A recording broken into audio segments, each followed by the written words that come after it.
Good morning, everyone, and thank you for joining us today for this legislative breakfast to discuss housing, a critical topic in our Commonwealth. I'm Bob Giannino, President and CEO of the United Way of Massachusetts Bay and Merrimack Valley, and I'd like to begin by thanking Representative Jim Hawkins for hosting this virtual gathering today, along with Janet Ricciardi and the South Coast Regional Network to End Homelessness. We're also grateful for our legislative leaders who continue to advocate for and elevate the needs of some of our most vulnerable residents. We're thrilled to hear more about the innovative partnerships at the federal, state, and local level to bring solutions to this crisis to life. Just about a year ago, we hosted a similar breakfast that prompted an incredibly thoughtful discussion about the lack of affordable housing in Massachusetts and the important work of legislators, advocates, coalitions, and our nonprofit partners to advance legislation that will adequately address this complex issue. We titled this year's breakfast, Housing, the Key to Moving from Crisis to Stability, because housing is a basic need that promotes the health and well-being of individuals and families. We must take the important learnings from our crisis response during the pandemic and reimagine and rebuild the systems to provide safe, stable housing for everyone. At United Way, we're committed to advancing public policy solutions to the housing crisis, connecting across coalitions, state agencies, businesses, and elected leaders to build a shared agenda that puts people first and organizes funding and programs in the ways that best drive housing stability. We know there are many compassionate individuals and organizations working on the front lines to provide a response to the humanitarian crisis of homelessness. However, our partners tell us that they can't do it on their own. It will take all of us working together to transform our approach to end and prevent homelessness. This year, we've grown our housing team in ways that will help us set bolder goals and lock arms in achieving them. We are now building infrastructure to lift the voices of people experiencing homelessness and provide our legislators and other public leaders with the information they need to take action. We have much exciting work in the pipeline, including the creation of a business leaders network focused on ensuring housing is seen as a moral and economic imperative by diverse groups of stakeholders who advocate for and implement a bold vision for reducing and ending homelessness. We have also partnered with Representative Meschino and Senator Creighton on a bill to fund housing and supportive services for high-need populations that are also high utilizers of our emergency rooms, our shelters, our hospitals, and other crisis services. That innovative approach she will speak about will save lives and public resources. The need to provide permanent, affordable housing to chronically homeless and very fragile community members has never been more acute. We stand with you, our community members, key stakeholders, and thought leaders in a commitment to ending homelessness and have pledged to continue to fund policy and programs that advance healthy neighborhoods. I also want to thank our board member, John Meschino, for joining us today to moderate our discussion. As Chief Executive Officer of United Healthcare Community Plan of Massachusetts, John is a demonstrated leader in promoting and advancing healthy communities. Representative Hawkins has been a champion of this work for many years, and currently he's the lead policymaker on a supportive housing project in partnership with NeighborWorks, Catholic Social Services, and Father Bills in Mainspring. You'll hear more about the additional work and important developments from our legislators this morning. So at this point, I want to turn things over to Representative Hawkins to introduce our panelists and kick off this important conversation. Thank you. Thanks, Bob. And thank you, United Way, for all your work to make this conversation possible. I want to acknowledge the electeds, but there's close to 200 people and may be technologically challenged here. So first of all, of course, is Congressman Auchincloss, who I'm going to introduce next. DA Tom Quinn from Bristol County is on. Representative Carol Doherty, Senator Paul Feeney, Representative Carol Fiola. I'm looking at my phone to see if there's other people here. Representative Carol Fiola, the Mayor of Taunton, Shauna O'Connell, and that's. I think those are the people who signed on early. So we may have to acknowledge other electeds later on in the program. But next coming up is Congressman Auchincloss, and his bio is in the introduction. But I'll tell you how I know him from our community in Attleboro and Second Bristol District. Is he's very active in local affairs, and also just recently housed at a housing roundtable forum that was very constructive and is very involved in homelessness. So I would like to introduce Congressman Auchincloss.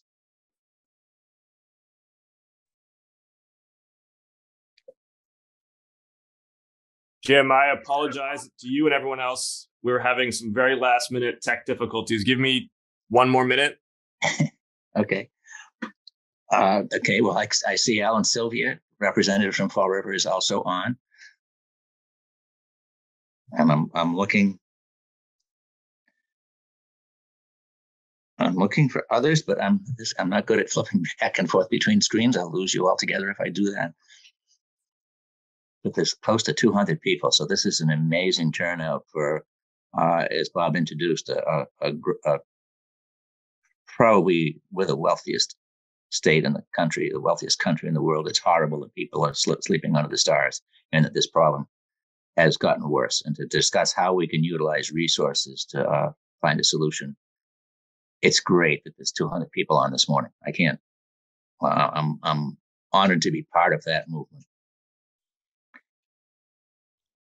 And I feel like I should fill time while he was on before, and I see something went wrong with his connection. I apologize, Jim. I'm just going to pull out my laptop and do it old school. Okay. I would never make a radio host because I can't make up stuff to stay. Representative, this is Christy Staples from United Way. I just want to welcome everyone, and please, as Congressman Auchincloss is speaking, feel free to chat your questions into the Q&A. I will be helping to make sure that we get your questions addressed by Congressman, and that we have a nice opportunity for you all to speak with him. So really, please do use that Q&A function rather than raising your hand, because we have so many of you on the line. So just wanted to add that, and thank you.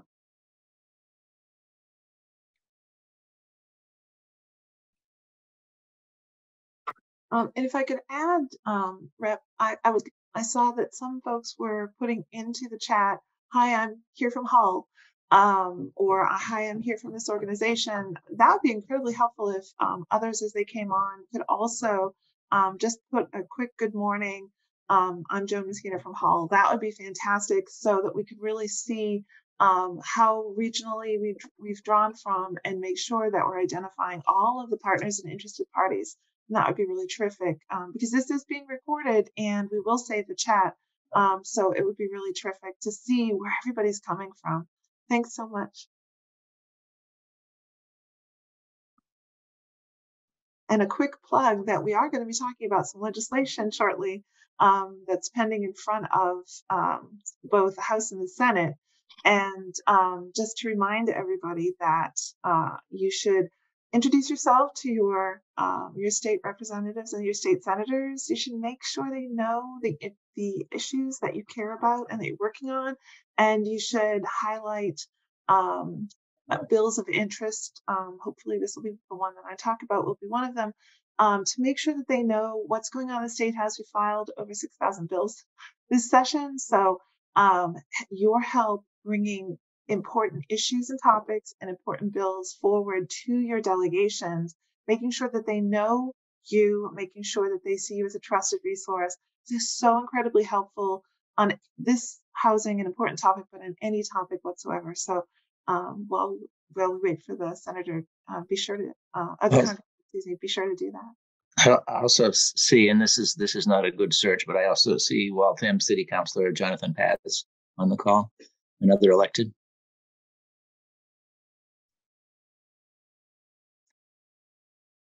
And if Rep Hawkins and Rep Doherty and I missed any of our other colleagues, if you could, you can put in the chat yourself or text ourselves, and we'd be happy to give you a shout out. Yes, I do have my phone, so.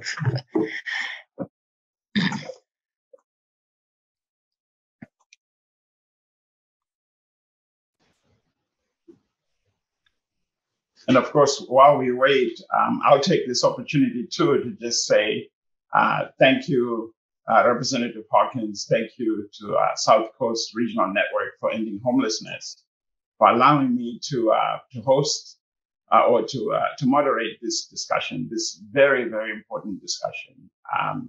As a board member for United Way and also as a CEO for United Healthcare, this is an especially important subject for us. At United Healthcare, we believe housing is actually healthcare. So it's good to be here. It's good to hear all the great things that are happening across the nation and also happening right here in the Commonwealth. So really, really excited to have this discussion today and really looking forward to hearing from all of you. Thanks, John. And I see the Congressman is back with us. I really apologize about that, everybody. Working fine until, of course, it was my turn to speak, and then everything crashed. Thank you for doing this again, Jim, and it's wonderful to be with you and so many others who care about this issue. As you mentioned, I care about this issue so deeply myself that I held a conference in November about affordable housing in Attleboro to bring together developers, nonprofit community, federal and state actors, including my friend Juana Matias, who runs the regional administration for HUD in New England, to talk about the different programs, funding streams, rules and regs around it.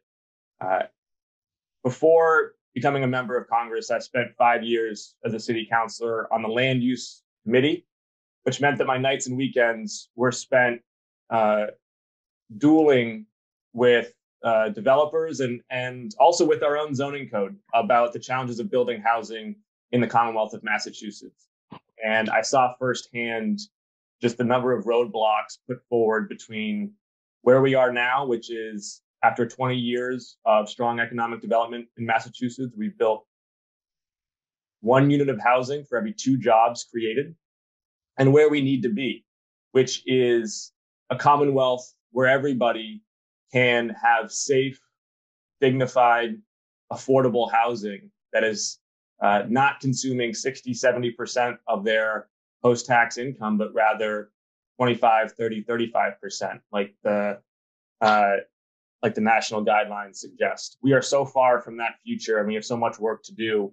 But coming together with this coalition reminds me that there are so many good people from across different domains working in the right direction.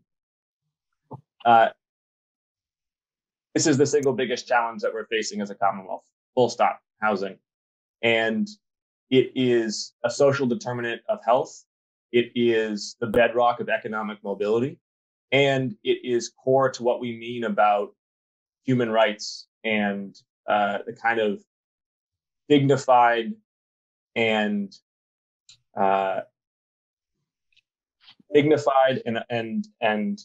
secure life and livelihood that we think every Bay Stater deserves. So I'm looking forward to the panel and to taking questions and to talking about what we're doing at the federal level about this.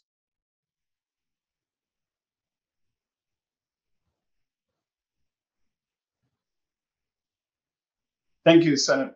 Thank you, Congressman Auchincloss. And you mentioned social determinants of health, and you're right. Housing is certainly a big social determinant and does affect a lot of healthcare. But just to get us started, could you talk a little bit or highlight some of your legislative successes on affordable, supportive housing, and then maybe add in what have you learned during the emergency, the COVID emergency response? Yeah, I'll take that in 3 parts. So first, the most tactile and meaningful win for me was the funding for New Hope domestic violence prevention in Attleboro.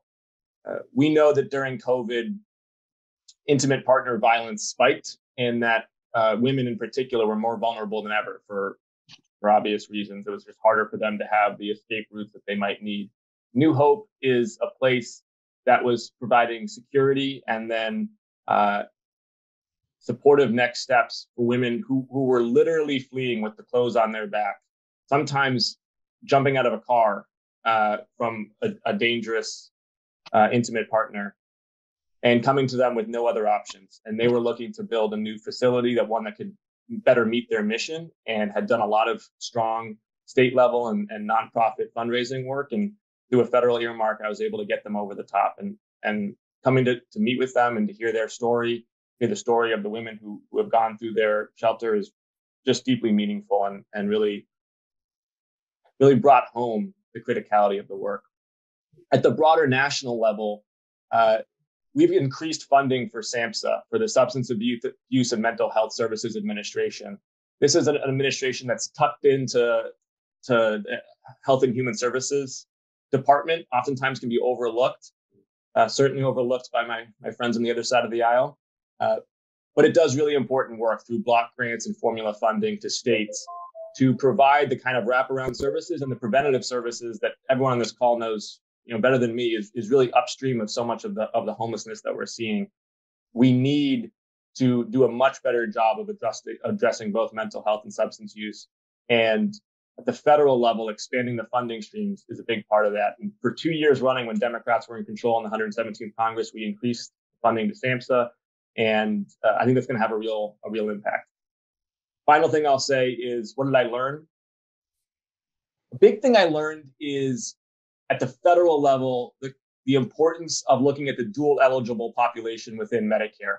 Dual eligible refers to those who are eligible both for Medicare because they're over 65 and Medicaid because they are below an income threshold. This population is incredibly vulnerable, incredibly expensive to treat. And oftentimes there are real challenges. Yes, they have medical challenges, of course, but it's housing, it's transportation, it's mental health, it's loneliness. It's a whole suite of issues that are informing and aggravating some underlying conditions. We're starting to see some more innovative action, both at the government level and also in the commercial insurance sector, in treating this dual eligible population. For a long time, the federal government treated it as really a cost center. They said, okay, it's expensive, we're going to put money there. And now we're starting to see through Medicare Part C that actually some insurance consortiums are coming and saying, let us try to address this population holistically and really actually address the social determinants of health. I think that's exciting. I think the federal government should be working in good faith with those partners and pulling them to account for real results. And I'm happy to say Massachusetts is on the cutting edge of that.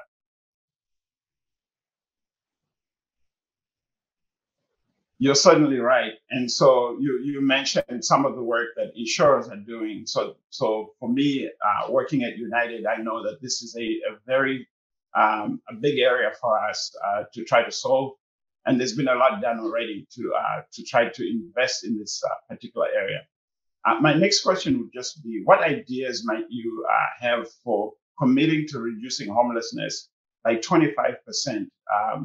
As envisioned by President Biden in his All-In initiative? The All-In initiative is an exciting one. It was originally, the sort of the progenitor of it came actually when Joe Biden was vice president. He and Obama put forward, and I think it was in 2010, a federal strategy, I believe the first federal strategy to reduce homelessness. They had a focus on the veteran population and were successful in reducing veteran homelessness. And then the seeds of that initiative have now blossomed under President Biden into this all-in interagency federal strategy for reducing homelessness by 25%. I'm, of course, strongly supportive of it. I think it's important that you break down silos because we all know the problem is multifaceted. It's got three core pillars to it. One is housing supply, one is addressing mental health, and the third is addressing drug abuse. And all three of them are critical and are going to require federal funding and then state and local both funding and legal action. I don't want to take up all the oxygen by digging deep into all three of them because there's obviously a lot to address for each of those three. Let me just quickly say two things, though. On the housing supply, one, we've got to look at our zoning codes. We do. It's a painful conversation town by town. Goodness knows I've been part of it as a city councilor. I know what it can mean politically, but the MBTA Communities Act and the Housing Choice Act are good laws cities and towns should get into compliance with them. And we need to, frankly, at the federal level and the state level, probably start tying funding. I mean, the state level is already tying funding to it sort of through the MBTA Communities Act, but the federal level probably start tying funding for grants to localities building more, particularly multifamily and supportive and transitional housing. And then on the drug abuse issue, there are 10,000 things that Republicans and Democrats are fighting about in regards to immigration. I don't think I have to persuade anybody here that that's a contentious issue. One area where I do think there is strong consensus, though, is we have a real problem with fentanyl and opioids being imported across, frankly, both the southern and the northern border. We have a real issue there. There are significant cartel activity, and it is big business. And we have to be more muscular about it because it's 2 Vietnams every year of opioid deaths in this country right now. And this doesn't need to be Democrat or Republican. We really do need to address this at the root. Yeah, thank you, Congressman. These are really big subjects, but they'll take all of us to attack. Can you talk a little bit about what we can do right here in the Commonwealth, in Massachusetts, to align with these federal plans and the funding opportunities that we see? So much of it you're doing. I've met with Governor Healy on this and been impressed by her commitment. And I'm seeing people around the Zoom here, Senator Feeney, obviously Representative Hawkins, Representatives Meschino and Doherty, who are experts on this issue and doing such good work on it. So I'm not gonna lecture people who are doing the work and doing it in a much more impactful way, I think, and sometimes you can do it from Washington. Just 3 words: build more housing. Everything that we try to do is gonna be muted or neutralized if we can't build the housing. Yeah, well said. Build more housing. So my last question for you is going to be, how do you recommend we encourage the use of, HUD programs and the allocations that come from those programs, programs like Home or the Home ARP or the National Housing Trust Fund to support the development of very low income units that target people who are experiencing homelessness? Some of it's on me to do outreach and education, which is why I hosted the conference in November, just to let HUD come and speak with municipal and state officials about what's available.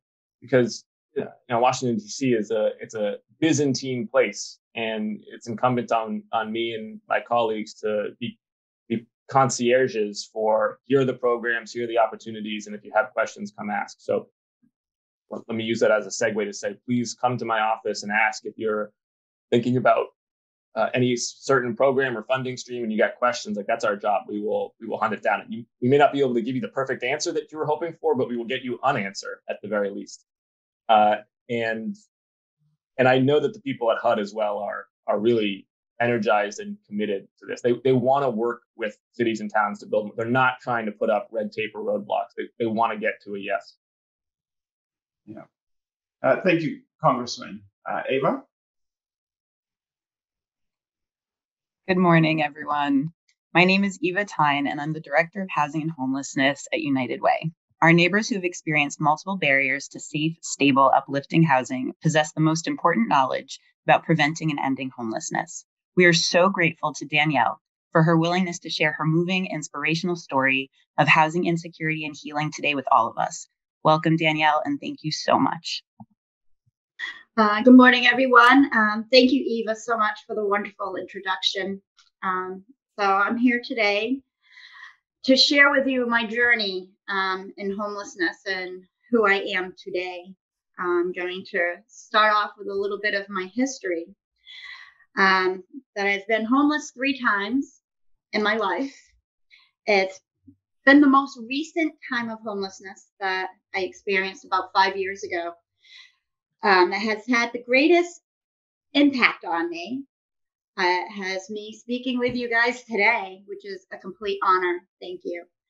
In 2016, 2017, I went through a lot of losses, tragedies, anything ranging from a loss of a great job, a loss of a car, a loss of relationships and friendships, relationships with my own kids and friends, and even the death of my own best friend for over 30 years. I was also going through a custody battle of my youngest daughter, who was 11 at the time.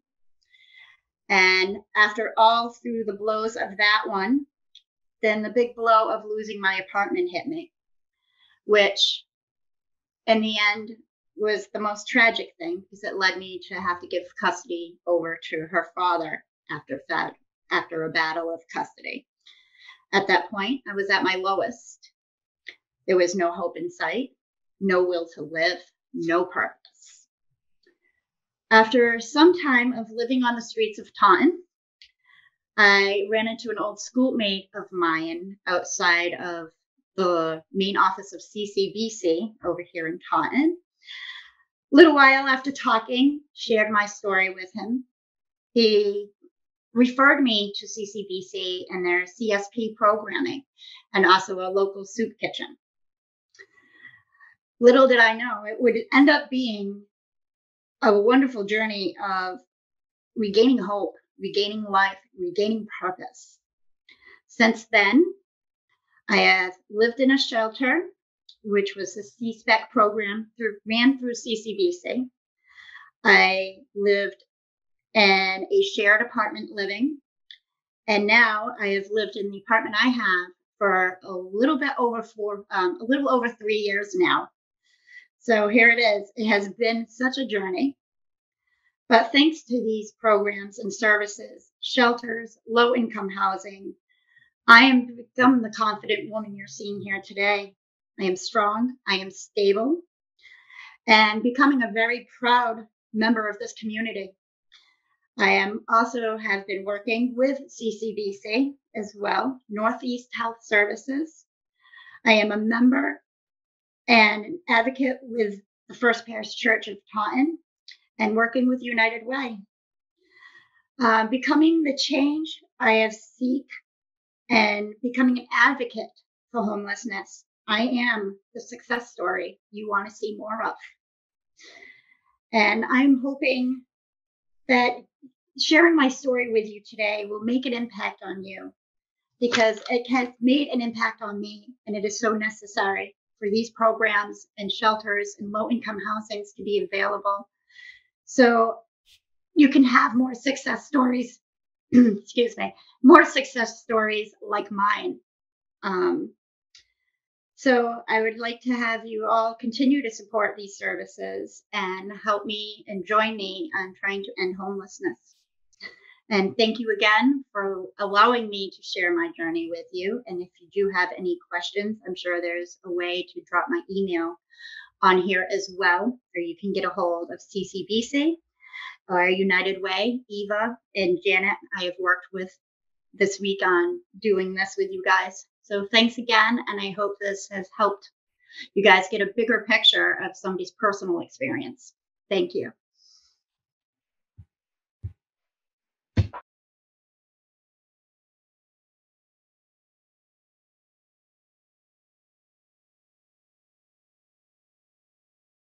John, you're muted.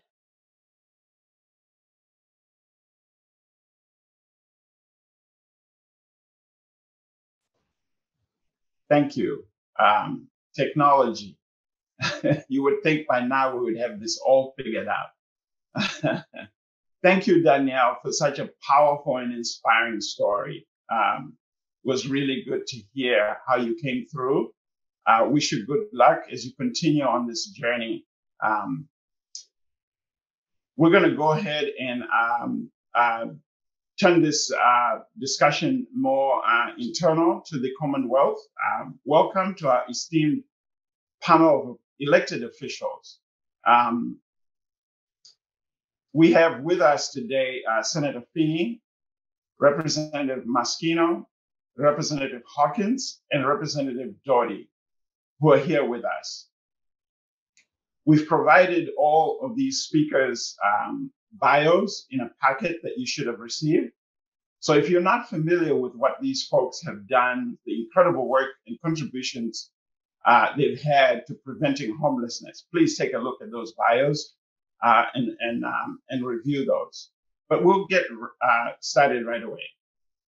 And I'll start with you, Senator Feeney, a longtime champion for supportive housing.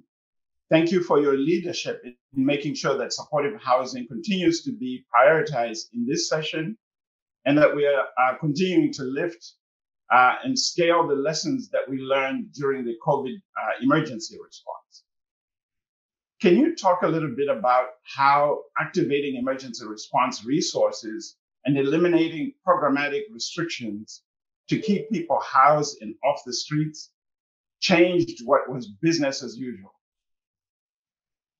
Sure. Hopefully everybody can hear me okay. Thank you so much, John, and for the question. And to our panelists, I am blown away. I'm looking at Representative Hawkins, my good friend and colleague. We share some territory together in our districts, and there is really nobody more passionate about these issues than Jim. And of course, Representative Meschino and Representative Doherty for all the work that you do on a regular basis and for leading with compassion. I'm always so impressed with the way that you lead. And to the people that are here, my God, I was just going through the participants list, almost 200 people that are truly just change makers throughout every corner of the Commonwealth. You are the experts. We people always say, what's it like being a leader in these times? I say, I'm a follower. I listen to people that know what they're doing, and then I try and implement their ideas. So thank you so much for doing this. To answer that question, I think we all saw everybody, whatever your role is in your organizations, or to see so many faith leaders here, especially who have certainly seen over the last few years, since the world was tilted on its axis with the pandemic, that there are a lot of systemic issues that we've known for a long time, and some of us were talking about. But once the pandemic hit, we realized in a very quick and urgent way that changes needed to be made. And that is certainly true when we talk about housing and shelters. We knew that because of the spread of the pandemic, we needed to make changes. And simply, putting people in congregate care settings, wasn't going to work. We knew that was going to put people at risk, and that there'd be all sorts of health emergencies. So many of those organizations and people that were doing this work every day, they were nimble. They changed quickly and said, okay, what do we need to do? Certainly as policymakers, we wanted to make sure that the resources were provided. We did that successfully in many ways and not so successfully in other ways. But really, we were left with no choice. And I think sometimes that is the change agent, right? Where, you're just kind of going along those trolley tracks and doing things a certain way for so many years that there's really no impetus to make change. And the pandemic has certainly laid bare to the systemic changes that we need to make. So we were able to do that. But the best part about that, John, and to kind of dig into that a little bit, once those changes were made, we realized a couple of things. Number one, it works. It provided, safer, better, more comfortable places for people to be sheltered and to live. And number two, we were actually able to do it. And, we did it quickly, and we had to turn around programs quickly. But we can use those examples to scale up now many of those solutions that we had to achieve during the pandemic for long-term success. And part of that is with, housing first and kind of shifting that paradigm, over the next few years to a housing first model with very little barriers. Unfortunately, we had a lot of pain and suffering during the pandemic, but we need to use the lessons from that to, change what we're doing going forward. Yes, certainly. A lot learned in the pandemic, and I think we'll see books in the near future about lessons learned during the pandemic.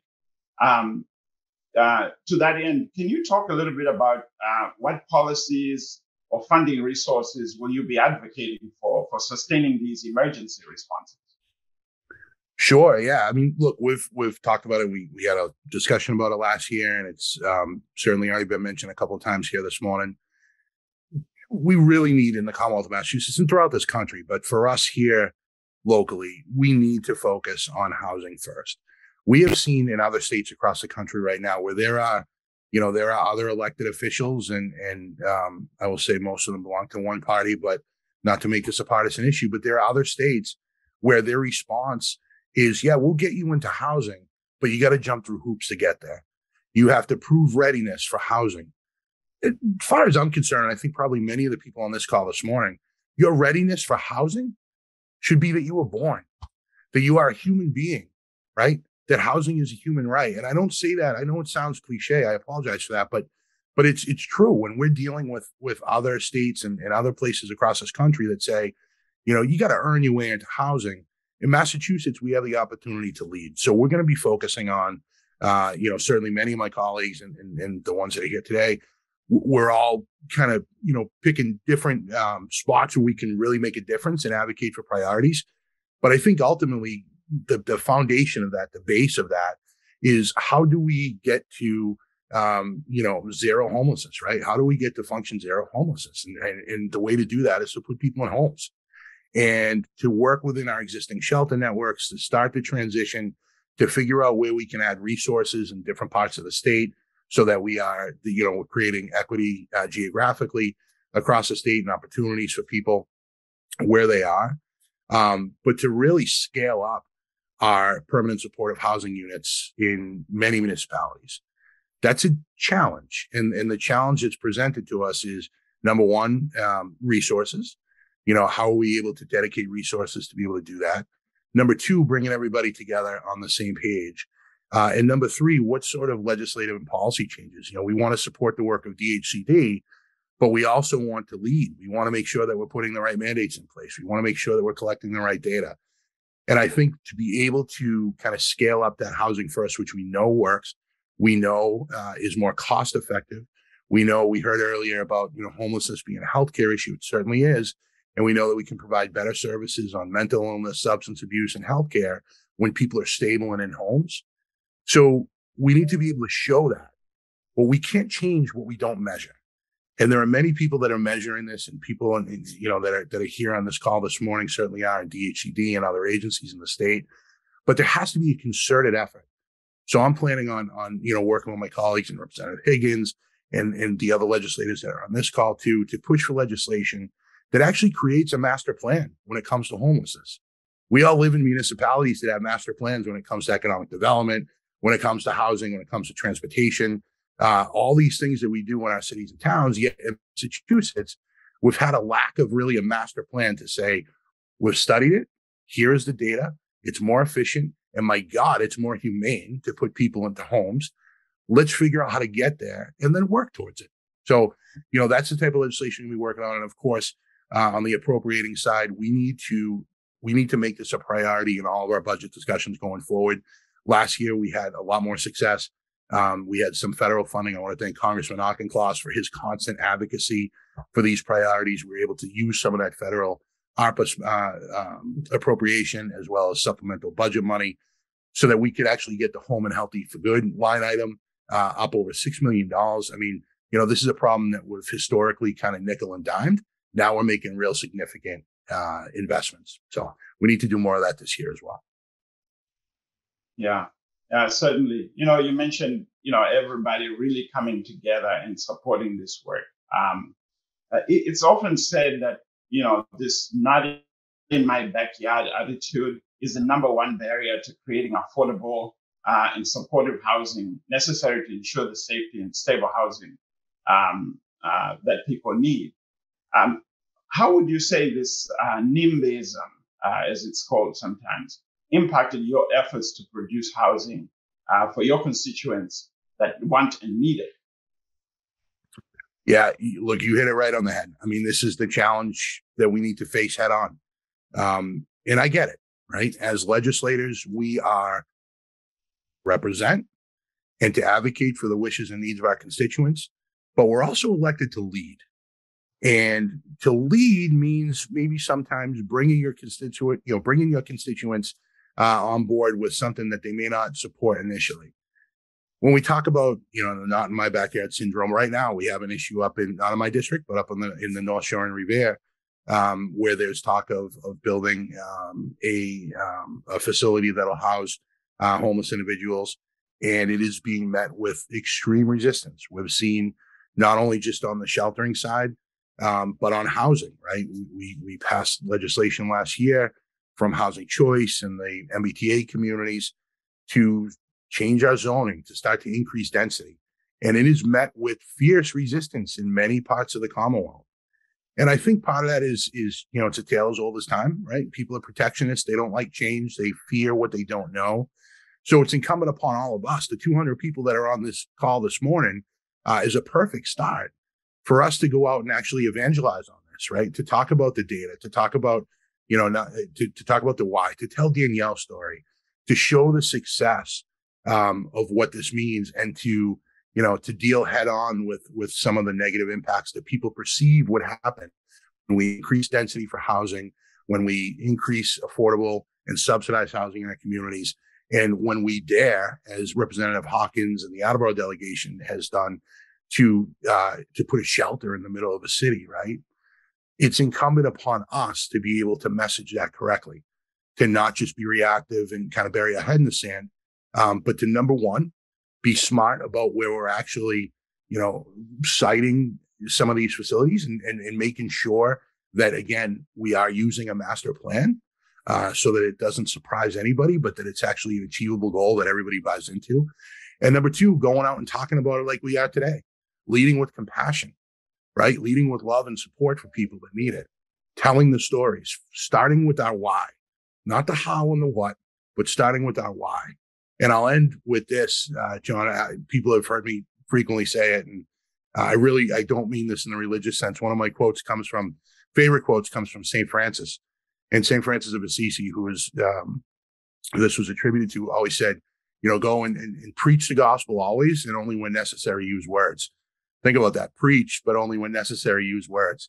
And I really, I say that in a sense that he understood, and those in leadership understand, that this is more often caught than taught, right? That if we go out and we simply talk about the data and we, focus on kind of the how and the what, we won't get there to get people on board. But when we go out and we show them and we act, and through our actions, Representative Meschino, Representative Hawkins, Representative Doherty, Congressman Auchincloss, myself, when we come together with partnering agencies and departments and say, this is where we have done it. Let's show you what is working in Attleboro. Let's show you what is working in certain cities in Taunton. Let's show you what is working on the South Shore. That people actually can see that. So it's not just us kind of lecturing, but that people can see, they can feel it, they can get to know people, they can hear those stories, they can see the change that it has in people's lives. And for some people, the economic issues are a major motivator. We can show where we're saving money on healthcare, where we're saving money on emergency response, we're saving money on all sorts of, kind of taxpayer-funded responses that we simply, we see growing exponentially. But when we do something like increase housing, when we increase stable, permanent supportive housing, when we use the housing first model, all of that changes. So I think it's incumbent upon us to change that. It is a difficult issue, but it's certainly something that I think that a couple hundred people on this call this morning are leading on and should continue to lead on. Yeah, certainly. And I think you said it very, very well. We should all take action. And I think the first action is being here this morning. So 200 people have taken action today to take time to listen to this subject and figure out where they might be able to plug in. Senator, I'll just ask one more question for the folks who are here. What are the opportunities? Where do you see places where people can plug in and take that action? Where are the opportunities? Yeah, look, I mean, I think, it's been in the answers to all your questions kind of hidden in there that number one is showing up. Number two is focusing on this as a priority. Number three is bringing people together. So many of us, it's just, it's group dynamics and kind of, the way organizations work. We all focus on our own charge and our own mission. And I think sometimes we need to understand that there is a larger picture here that, we may have to work outside of our comfort zone a little bit to get to a place where we all kind of embrace a master plan where we, are all pushing in the same direction. That's a difficult thing to do. But I have seen over the last few years that I've been focused on this issue that this is happening. It is. This is the moment where it's happening. And the pandemic, as I said earlier on, I think was kind of a major driver and impetus of that. But we're also starting to come together in groups like this, Representative Hawkins and United Way and everybody bringing us together this morning is a way for us to actually share ideas, to share information, put things on my radar screen that maybe weren't previously. To be able to do that, to bring together kind of this diverse group of people that are working in this space or that are interested in doing this, I think is absolutely paramount. I am sitting in my home office, which is in the shadow of Gillette Stadium, which many know is home to the greatest football franchise in NFL history, the New England Patriots. And one of the things that I reference frequently is, they are certainly have been for many, many years a group of talented individuals. And they all go out and they perform their job, right? The Bill Belichick mantra of do your job. The wide receiver has a role to fill. The quarterback has a role to fill. The linemen have a role to fill, right? I mean, they all do their own specific job, which they should do. But before they go out and actually play on a Sunday and try and execute that plan, that playbook, which we can develop for housing in Massachusetts, before they go out and they actually execute on that playbook, they meet as a team. All those individuals come together and they say, I'm going to do my job, but I'm going to support others in their role. And I think for us to be able to do that in this environment, in this atmosphere, is absolutely key. It's a major opportunity that we have in front of us. And I'm thrilled that we're here this morning to kind of bring that together. We're all doing our role. We're going to, end this meeting sometime this morning, and we're going to go off and do what we do. But at the end of the day, for us to come together, to agree on a master plan, to collect that data, and then to execute will give us success in the future. Yeah, thank you, Senator. And I like the football team analogy. Every football team, even the greatest ones, need a water boy. So if you don't think you can do the big things, let's join, be the water boy, but play your part as a team member. Thank you so much. Thank you, John. You did it perfect. Bloom where you planted. You don't have to change the world. You just have to change your environment you're in. So thank you. Exactly. And Representative Meschino, I'll come to you next. So that's when I say that, that's your warning to unmute yourself if you unmute like I was earlier. So building off of what Senator Feeney and I were talking about, and really building on Senator Feeney's leadership in prioritizing and sustaining resources for housing services. I understand that you and Senator Creighton have refiled legislation that will create a flexible pool of resources to align housing, services, vouchers, and connect the households who are the most vulnerable to these resources. Can you talk a little bit more about what that bill is going to do, what you hope it will do to bring about the system changes that we need in a meaningful way? Oh, thank you so much for including me here today, and thank you so much for asking that question. And just quickly to apologize, I am at home because I have to go to a wake later, and I'm under construction, so I apologize for the background noise. So I did just want to say to Senator Feeney, really, and to uplift both what he was saying and what Congressman Auchincloss was saying. I think their comments were very eloquent on the scope, the need, and the compassionate reasons about why. But this is a large problem.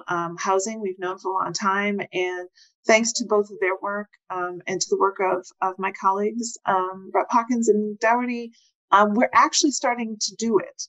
And so as part of this, Senator Creighton and I filed a bill, and I think we all understand that housing, right, is a large continuum. That is a big continuum of issues and different types of housing that we have in the Commonwealth. The bill that you're referring to is refiled as House Docket 216 or Senate Docket 674. And what it does is it purports to create a flexible pool fund. I think Bob Giannino started us off really talking very eloquently about that shift from crisis response to creating a model of supports that will be there to create stability for people who are chronically homeless. And you've heard why that's important, but what the bill does is it's a change to the system in Massachusetts of how we deliver services. We should just pause and say that Massachusetts really is number one. We provide a whole host of services. We have been a good state about funding these kinds of initiatives. But for anybody, I'm looking at Rep. Hawkins and the project that they've been working on with Father Bills. They really struggled both to build the housing. They pair that with a subsidy. And then what they need to do is, for the permanent supportive housing, is to create that system of supports, which really, it can be a lot or little. It's really meant to be responsive to the needs of the people that you're housing, the vulnerable people that you're housing. And they are medically complex, and it's trauma informed, and it's the supports, right? That's the key piece. And it is very hard as things exist now to pull this forward. To really create that network of supports. So what the bill does is it creates a flexible pool fund, and really I always think about it as a cup, a chalice, right? It's to pull the resources in to one place so that they are much more easy for providers to then create the programming that they want to create and deliver the services that they want to deliver. It would allow an opportunity to braid public and private funding, which you've heard some comments already about how this is also has healthcare outcomes. So there are other non-housing providers who would also be interested in supporting these kinds of things. And so you do need an opportunity and that ability to braid that funding. Really, I think of this as it's a new model of service delivery. It's meant to be coordinated. It's meant to be the comprehensive supports. We know from the data that it is a highly effective and a much more cost-efficient strategy. And we're starting to see this deployed in cities across the United States. And honestly, I think what it comes down to, and the theme that I kept hearing from all of my colleagues, is that you need to meet people where they're at. That's what this is really about. And we know if we keep people in housing for a year, that they are much more likely to stay successfully in housing and thrive. And then all of the social determinants and the reasons why we should do this in the cost-benefit analysis flows from there. This bill is meant to streamline that administrative services. This is the AND bill. It is both to individuals, it's for housing for families and for youth as well. It's meant to ensure that the existing programs that we have are deployed much more equitably so that they actually reach the vulnerable residents, the most vulnerable residents. That's really where on the spectrum this particular bill is targeting. It is, as we said, from crisis to stability. That's really the purpose of this and what we're trying to do. And what it's really doing is, like I said, is creating that statewide funders collaborative where this money can flow into, and it's meant to then launch this flexible pool fund. It would be managed by DHCD. It would be, or I would say the flow of money would flow through DHCD. It would be managed by a third-party nonprofit. It's, like I said, to support the trauma-informed service delivery. One of the key pieces that I heard through the comments earlier is regional. This is meant to be deployed regionally. And I like to think of it as, again, meeting people where they're at. We see the mass and cats problem that everyone talks about in Boston, because that's where there's significant concentration of services, and that's where people flock to. But this would keep people in their communities where they could avail themselves of all of the informal supports, family, friends, little jobs, the interfaith community, walking centers and villages so you don't need a car, things like that. So it really is about improving outcomes across the board for the chronically homeless, and really identifying the best practices for sustained investments in people. So that's what the bill does. And again, to my earlier remarks, for everyone listening, please alert your state representative, your state senator, let them know that the bill's out there, direct them to us with questions. We're happy to meet with anybody and to push this forward. Yes. Yeah, thank you. Thank you for explaining that so well and so clearly. With that, how will this process bring about the creation of supportive housing for individuals, for families, for our youth and young adults? So this is about how, using Father Bills as an example, they identify property, they decide they're going to do a project around supportive housing. So they're going to build the supportive housing and they're going to pair it with a stipend, right? So it's affordable. But then how do you create the support services? And when you think about how we deploy services now, usually it's all good programming. Please do not mistake me. That is not what I'm saying here. It's about how we access the funds. That's what we're changing. Because right now, there's eligibility criteria, there's thresholds that we have to do, and how you bring those together. But those kinds of programs can meet the needs of, say, veterans with PTSD, or aging seniors, or developmentally disabled, or domestic violence, whatever, or anybody who's coming out of a program. Think of anyone coming out of a program who's for overdose or for addiction. And it's meant to meet and to address the gaps between those programs that will help people for a certain period of time. And when they are done and they've completed, now what do they move on to? And so what we've seen in the past is that people will have barriers because people aren't static, and they change over time, and their circumstances change over time. And so this is really meant about how service providers access those funds that exist.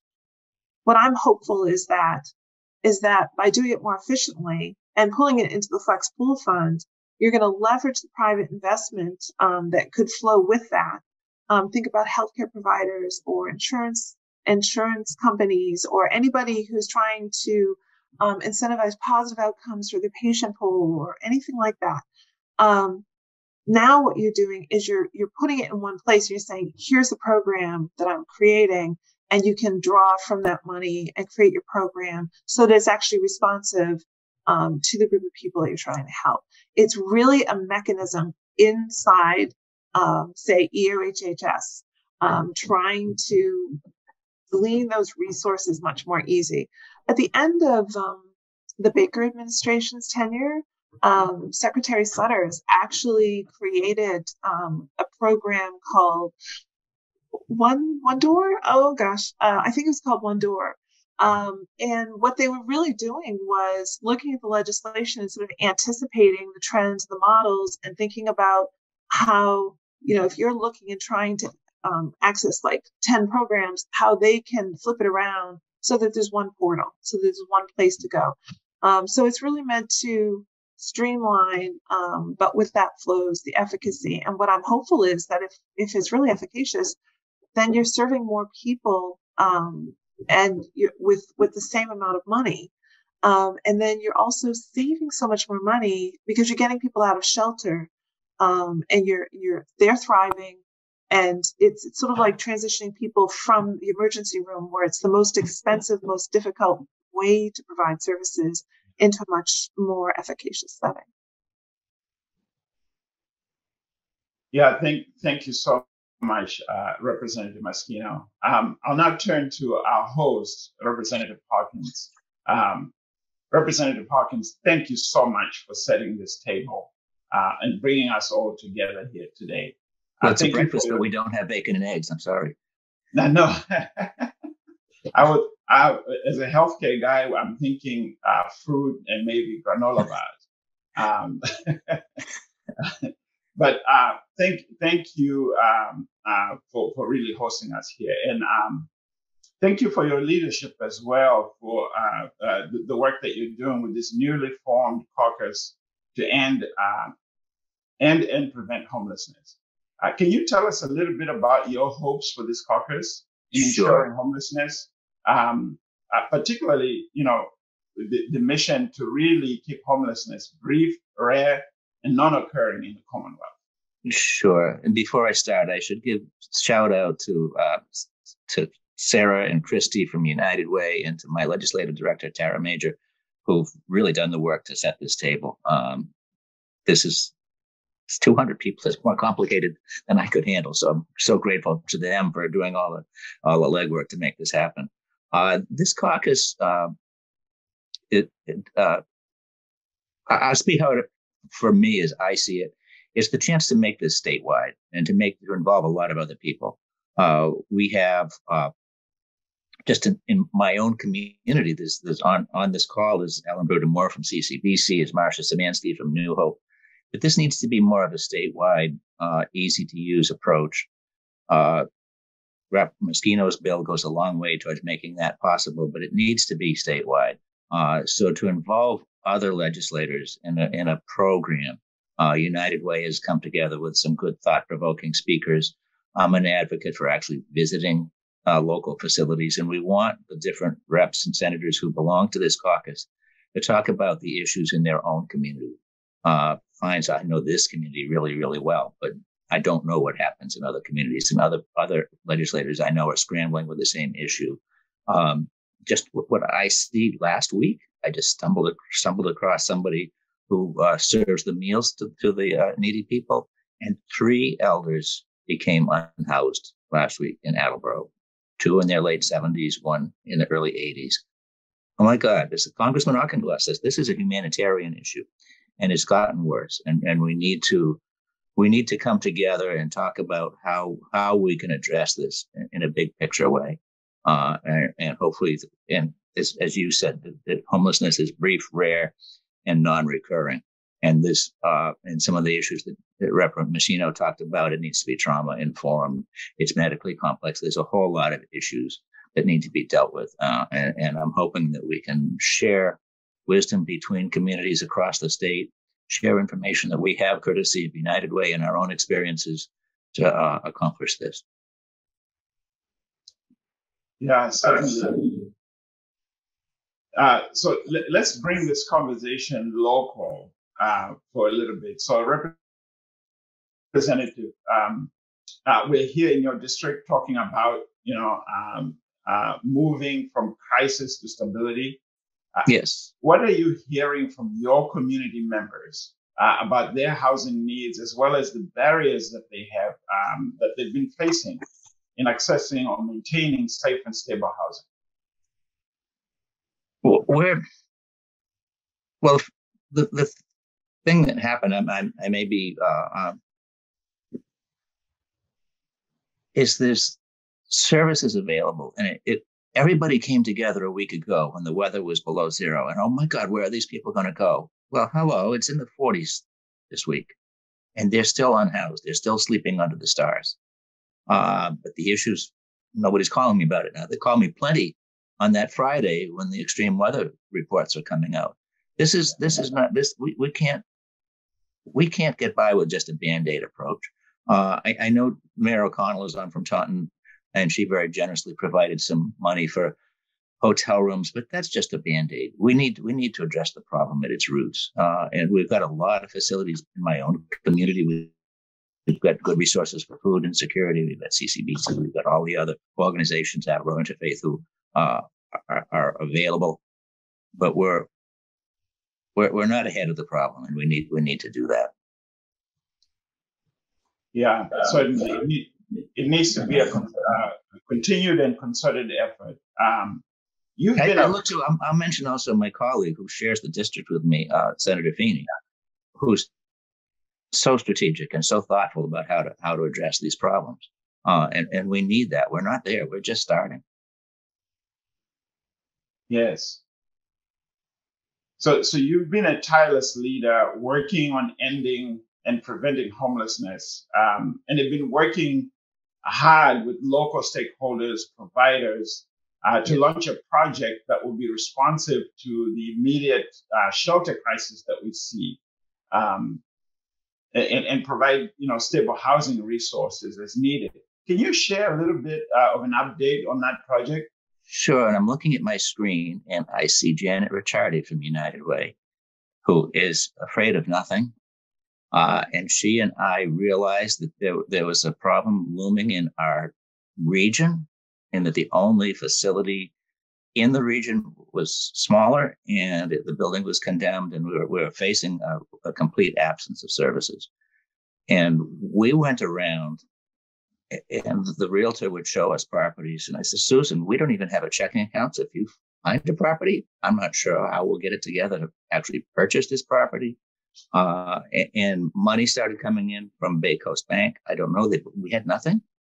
The legislature came up with money. I'm thinking, Chairman Minklovich, don't ask me the checking account number because we don't have a checking account yet. This is just a dream. And it's come together full circle. And now this is fully funded. We got a $5 million grant from DHCD. NeighborWorks will manage the project. I mean, all of a sudden, this gets above my pay grade to deal with the nuts and bolts of how to do this financing. NeighborWorks came on as the project manager and will manage the facility when it's fully functioning. Catholic Charities will be the provider. We have crisis beds, which will not be congregate care. They'll be dorm style. So in another pandemic, we won't have to depopulate. And in HUD rules, it allows the previous facility in Taunton to reopen. It'll be permanent supportive housing units, which Father Bills and Mainspring will be the provider for. And we've got the best, and this is going to involve all the trauma-informed care, literacy, addiction, mental health will all be available on the premises. And some of the questions about NIMBYism, I mean, that was certainly a problem. Is where do you put this? It can't be in a residential neighborhood. It can't be in a heavy, like downtown retail neighborhood. By state rules, it can't be where there used to be a factory because there's contamination.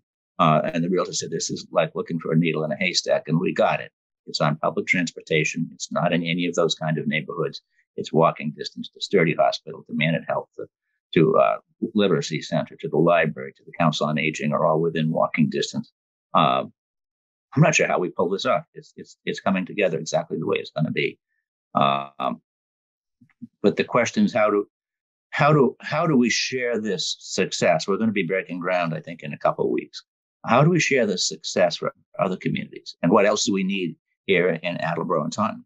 And that's through the people. And this is part of the reason for me to be in the caucus. For me, is we need to think about this statewide. And Representative Meschino's bill does this, eliminate some of the things that were certainly challenges with our project.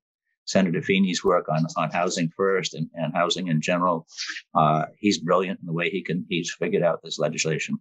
Rep Doherty and I are like partners in crime, but she's next door in Taunton. We're always working together on these issues. So yeah, thank you for asking. I'm proud of what we've done, but we're just starting. There's a lot we got to continue here.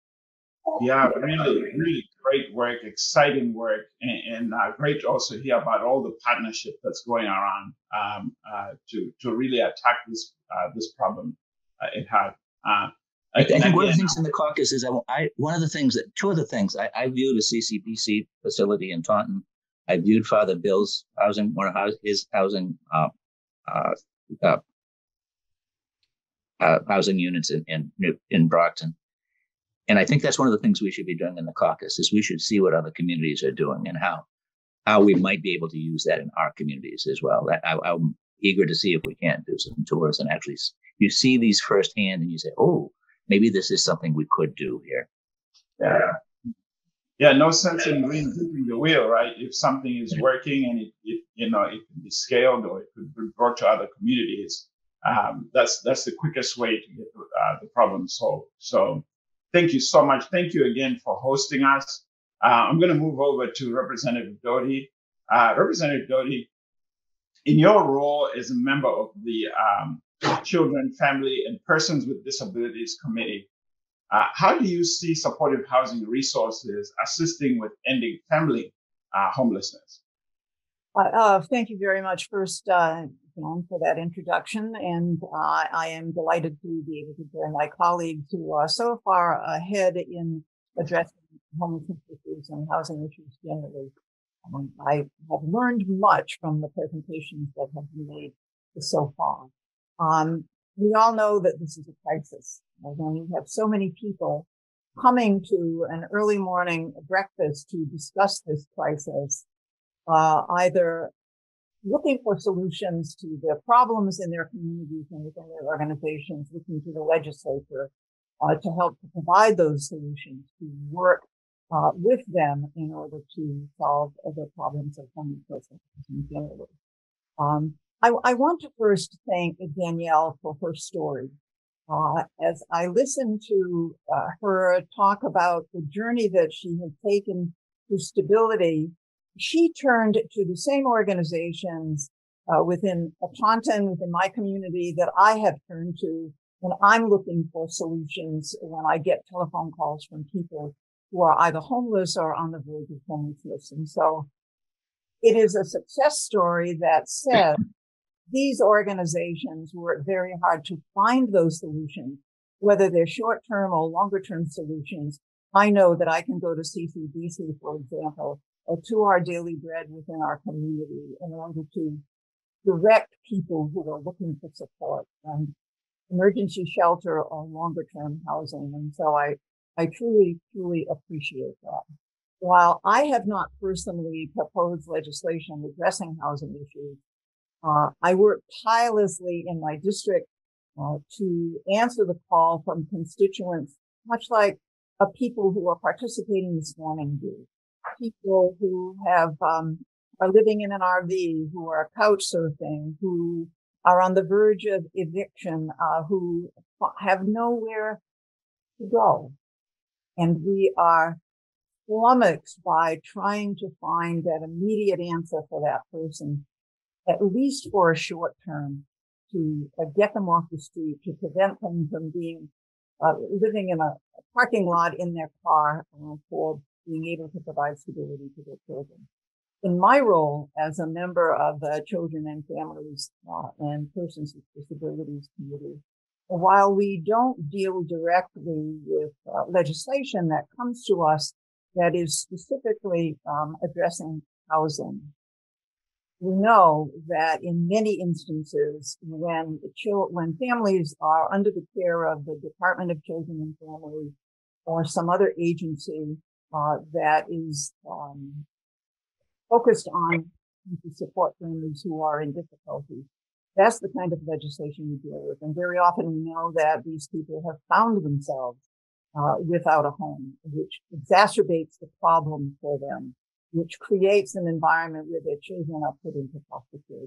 That's the kind of legislation we deal with. We know that a stable home provides a platform for improved outcomes around jobs, as has been said, around health and well-being, and around education. The impact of stable housing on children and youth is well documented.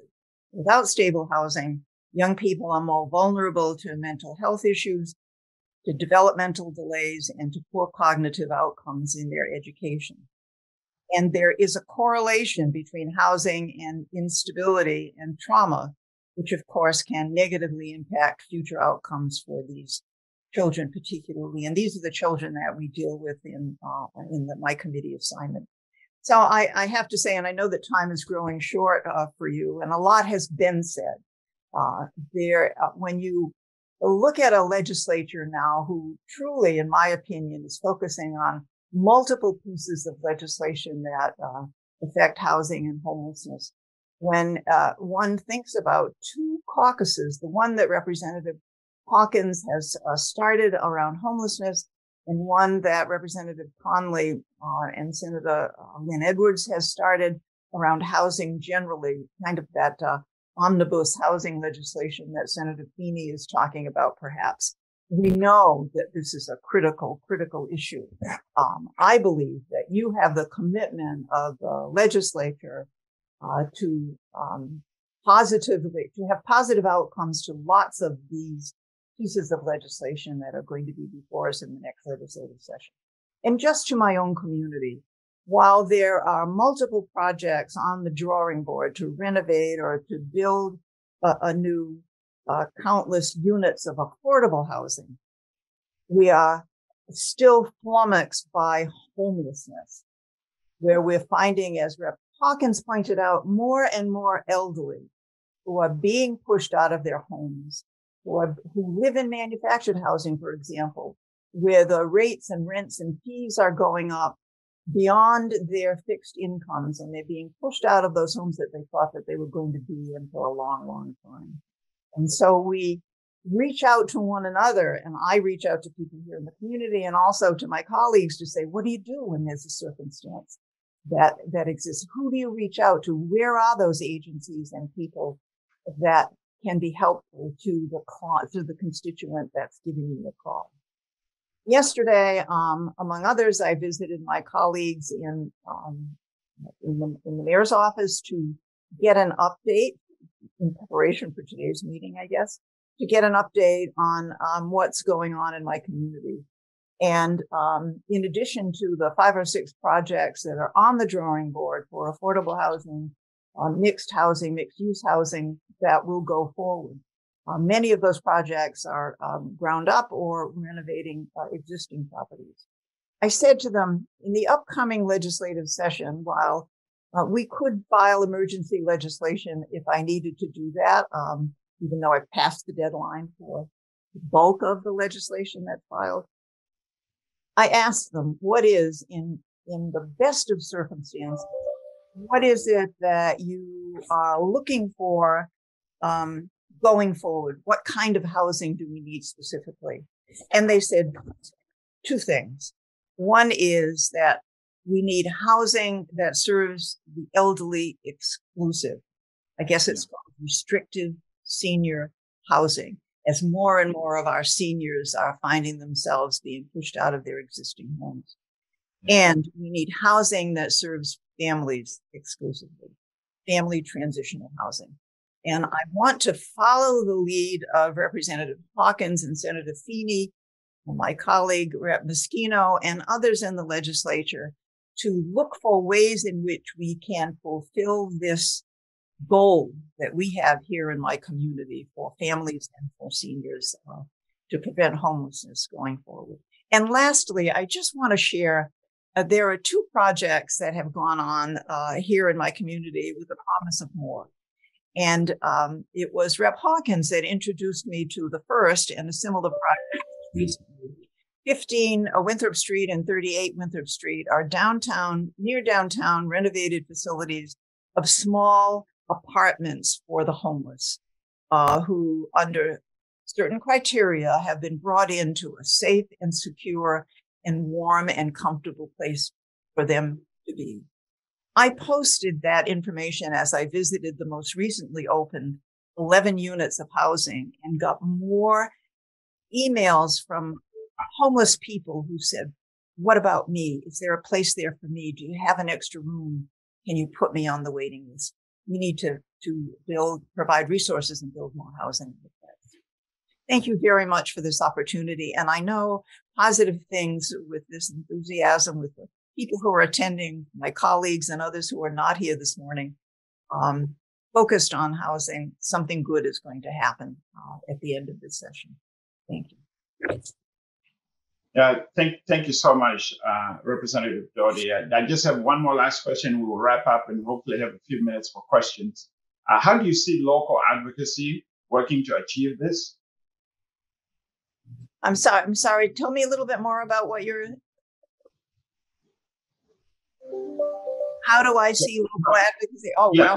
Well. Yeah. How do you see local advocacy working to achieve some of the things that we're working on? First and most importantly, there are a number of agencies in the community who are moving in that direction. Secondly, the administration, the mayor's office, and people who are there in economic development are moving in this direction. Yesterday's conversation with folks in the mayor's office was, we need to work together to achieve the goal of these 2 kinds of housing for the elderly and for families, looking to me to say, what is there in the myriad of programs and projects, both at the state and the federal level, that can provide the resources that can achieve that dream, if you will, that goal. And again, I have to look to Representative Hawkins and all the people around him, NeighborWorks, for example, who I work with as well, to come together with the advocates here in the community to figure out the strategy by which we can achieve these goals. Yeah, yeah. Thank you so much. And, this has been such a pleasure for me to learn from all of you that are doing some really, really incredible work. I'll just end with two, things that, we started to talk about earlier on when I said housing is really healthcare. 80% of health outcomes comes from social determinants of health. Whereas most people think having that good doctor, having access to a doctor is the way that you get your health in order. It's actually those social determinants, and housing is one of the biggest social determinants of health. And we know that 4 out of 5 doctors also say the same thing, that for most people that they take care of, it's the social determinants that have something to do with how they treat that person. And oftentimes, when that is not taken care of, it is very difficult to get people healthy. This has been really, really wonderful. Thank you for the opportunity to be here, to hear from all of you. Christy, I'll turn it back to you. Thank you, John, and thank you, panelists. Hi, everyone. I'm Christy Staples with United Way, and I did just want to let you all know that part of this panel is learning from our esteemed panelists, and the other really important part of this conversation is learning from you all. So I see the questions that you've all submitted. There are many of them. We've been trying to answer them throughout the hour and a half, but there are a couple of themes that I just wanted to lift for our panelists to maybe just kind of let any of you answer some of these broader bucket questions.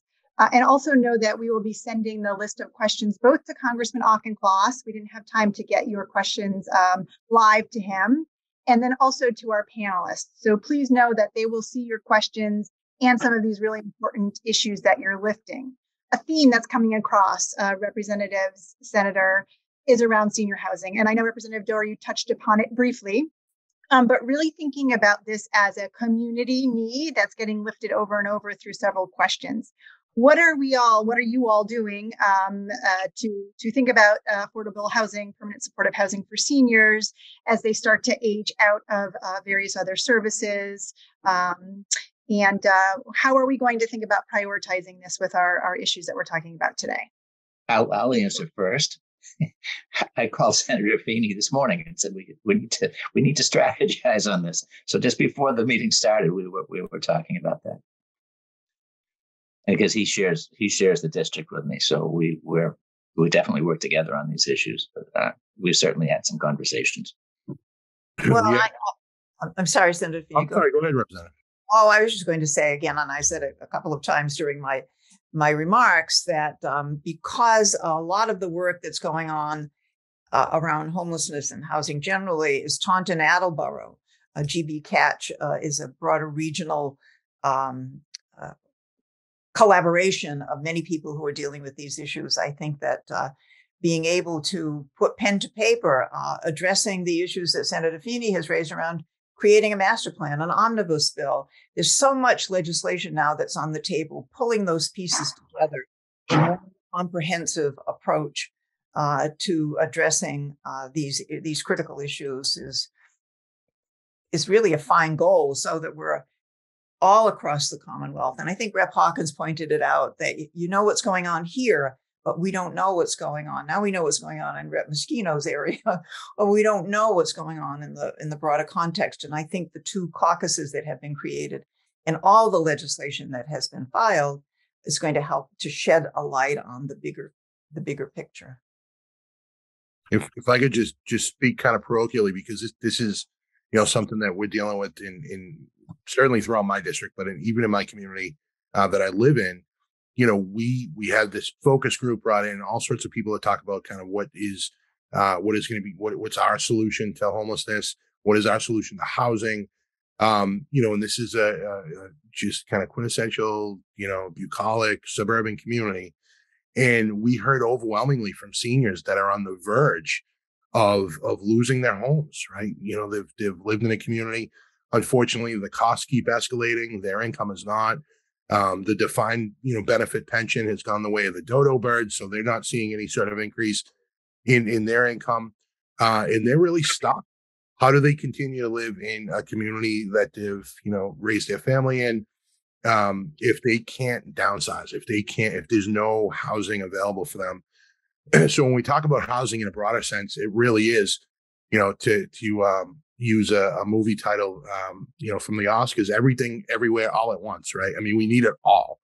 That is market rate housing, workforce housing, affordable housing, subsidized housing, to kind of create, to take, have a little bit of a pressure relief valve on the housing situation. And the seniors are the ones being stuck the most. Seniors, and of course, young families as well. But anytime that we've seen in many, many communities where, we have a discussion about ADUs, accessory dwelling units, for those in-law apartments, when we talk about, kind of zoning, starter homes, smaller homes on smaller lots and changing that zoning, it is met with that resistance, right? That not in my backyard resistance. So I think we really are in a crisis with seniors that are currently housed, that are on the verge of literally living in their car. I've had a few in my own district.